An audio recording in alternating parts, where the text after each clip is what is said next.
Unleash the power of knowledge and connect with the heartbeat of the African diaspora. Download our African Diaspora News Channel app now on Google Play and Apple App Store. Stay informed with authentic and diverse perspectives, breaking news, and cultural insights. Immerse yourself in a community that celebrates unity, resilience, and progress. Experience the vibrancy of the diaspora at your fingertips.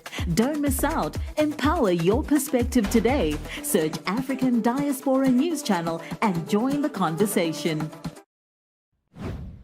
Peace, family. My name is Vicki Dillard for African Diaspora News Channel. Thank you so much for tuning in. Be sure to give the video a big thumbs up, and share the broadcast. That way others will know that we're here. And for that, we say thank you so very much. Family, I want to let you look at something here in just a moment from this one parliamentary leader. Apparently, he's an opposition leader, Mr. Anthony Trollip. Am I saying that right? Or Trollip? Now, it says here that he's a part of Action for South Africa. That's the handle on Twitter. So Action South Africa parliamentary leader and Eastern Cape chairperson. It says here that he's committed to bringing about political change and being constructive opposition leader in parliament. That's what it says here. Well, when I was looking into him, I'm going to leave it up to my other colleagues whose base is South Africa to maybe speak more, on some of the details of this, but I found it interesting. So of course I'm gonna do, at least a cursory look at who this person is. It looks like he's been involved in politics. Frankly, he and his family involved, it seems, based on what I found, in politics for quite some time. If this is the same person, it looks like it is here. It says he was a former executive mayor of Nelson Mandela Bay and the chief whip for the Action South Africa in the National Assembly. It talks about some of the groups that he was connected to and how he resigned from the DA in 2019. But apparently he's back on the scene based on this video clip. Watch this. That we are having this debate today is a tragic legacy of 30 years of ill-considered and ill-fated choices made by this government. Churchill said about Britain's decision to sign the Munich Agreement in 1938, and I quote, "You've been given the choice between war and dishonor. You have chosen dishonor, now you will have war," close quote. The ANC have systematically chosen dishonor in their one-eyed international relations, and now we are going to suffer the consequences of these choices. Again, the fashionable acronym FAFO springs to mind. You've told Trump to leave us alone. One of your GNU ministers stood here and gave him the finger. Now we are alone. Naledi Pandor did everything conceivable to insult, infuriate, and alienate the USA while she was the Minister of International Relations. Yet she was the first to encourage the government to send envoys as quickly as possible to try and salvage our relationship with the USA. Amazing. And as an example of fiscal responsibility to their collective advantage. Yet, you have chosen the exact opposite and wonder why we are facing global isolation, distrust, and unprecedented poverty. Millet also said, and I quote, "The only thing that socialism produces is poverty," close quote. Yet we steadfastly adhere to this failed philosophy. We have become so dependent on foreign aid from wherever we can get it that the termination of US aid and PEPFAR will have deadly consequences. You couldn't balance your budget 2 weeks ago, and now you've got an additional 8.7 billion rand for HIV AIDS program shortfall. Have your newfound international friends and the US enemies Iran that you were posing with this week and our BRICS partners offered any assistance? No, I thought not. Because they've been beating a path to the Oval Office to ingratiate themselves with the New World Order Tsar. And they aren't interested in our self-inflicted wounds. They will only compound our economic travails and poverty.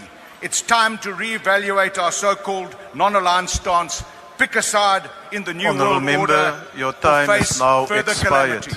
Thank you. Okay, family, did you see that? You told Trump to leave us alone, and now we're alone. Did you hear what he said in that clip where he targets really BRICS? He's upset about BRICS and stuff. Do you see here And obviously he's an opposition leader there in South Africa, so I don't take away from that. But I find it very interesting here that, among other things, what upset me, and if you don't know anything about my history, for a long time, I've covered South Africa. And one of the things I have constantly discussed was the disrespect that has been shown from some of the South Africans that came here to the United States. Some of them even testified in some of the Foreign Affairs Committee hearings here. But I have a real problem, not just with them, but folks in different parts of the world that just can't keep their mouths off of former Foreign Minister, Dr. Naledi Pandor. Now, did you notice in this clip, which I believe was published around early this month, March of 2025, depending on when you're watching this, he is sitting here as a part of a debate related to the United States decision to halt aid to South Africa right in the National Assembly. Yes.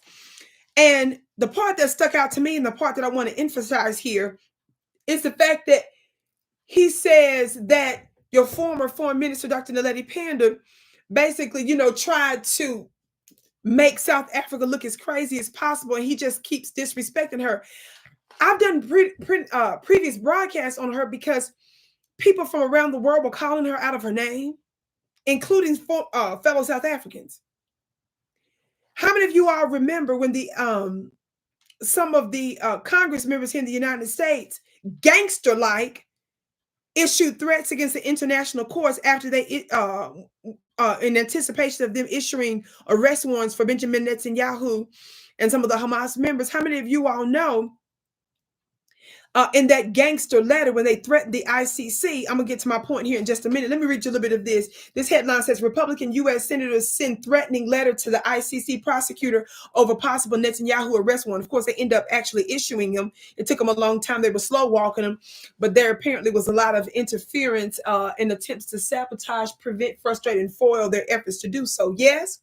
Well, let me read a little bit more of this. It says a group of 12 Republican senators sent a letter to the International Criminal Court, the ICC, Chief Prosecutor Karim Khan on April 24th, threatening repercussions if the court issued arrest warrants against Israeli Prime Minister Benjamin Netanyahu and other officials.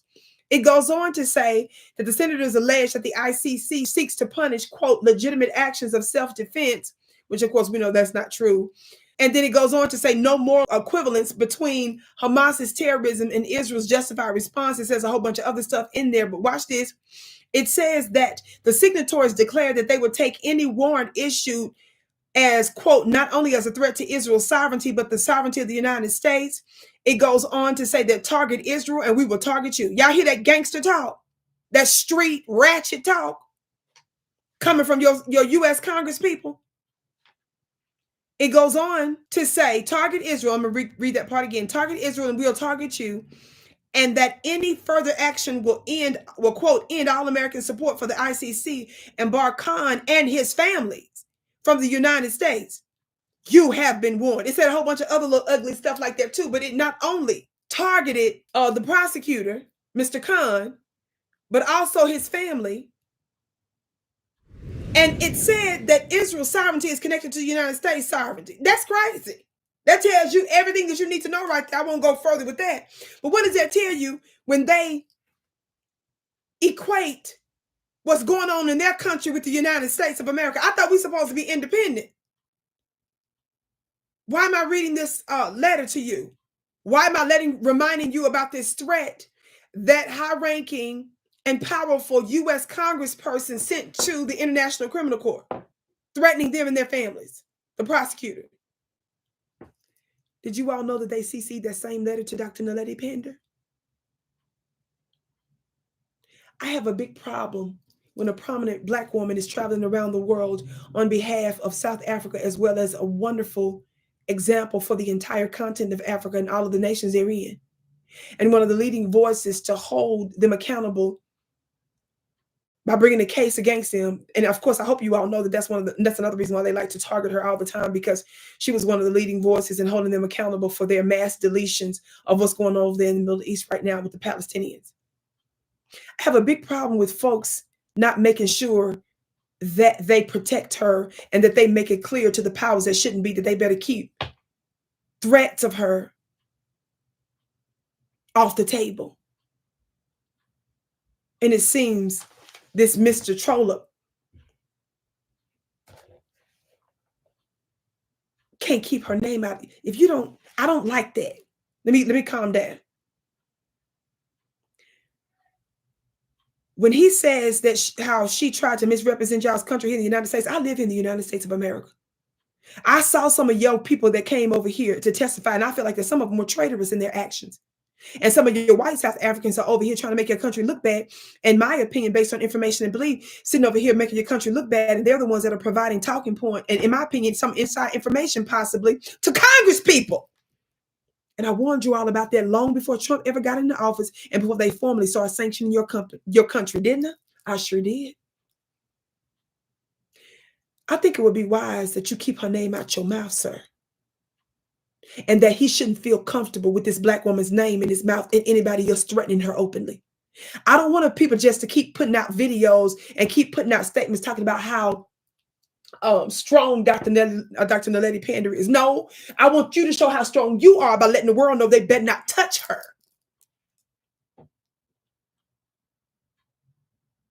I don't believe in that. Now, I believe his first name is Roland. Let me leave that alone. Y'all know, if you know anything about Vicki Dillard, you know that I go after Black-looking people here in the United States that seek to be a voice for oppressive political systems like Roland Martin. See, I got a problem with the name Roland anyway, so maybe that's part of my little mix-up. But I'm just like, when I realize is that his first name is Roland, he go by, please, Vicki, leave it alone. Please leave it alone. That's an inside thing. Look me up later on that. With my national politics, I see a connection with this international politics and these Rolands running around here. That's why the root word of the name Roland is Roll. Have to do with Roland, proton and round and some other stuff. But let me leave it alone right now. If you don't understand it, ask somebody in the chat. Beloved, I went off on a tangent right there. My name is Vicki Dillard, beloved. I just don't like that. I do not like when people feel comfortable dogging, especially a Black woman that did her best to represent you around the world. And in my eyes, is not only brave, but an intelligent woman that did what was right in the face of many powerful entities that wanted her to back down, and she did not. Shout out to Dr. Naledi Pandor. And of course, I wish South Africa well in all of their endeavors, but he should not be feeling comfortable continuously keeping his mouth and lying, in essence, on this beautiful woman. My name is Vicki Dillard, beloved. Be sure to check out my website at VickiPlanet.com. I have an upcoming free webinar where I'm going to be giving you the latest on the Holy See, which is the Vatican. I'm going to tell you why that's important to talk about that and what that has to do with us. Also, beloved, I'm going to be talking about the fact that the United States government has been conducting a black magic on its military bases. You heard that right. And you wonder why we're involved in certain things around the world. I can't wait to break that down offline. Go to my website, VickiPlanet.com. Save your seat today. It's free.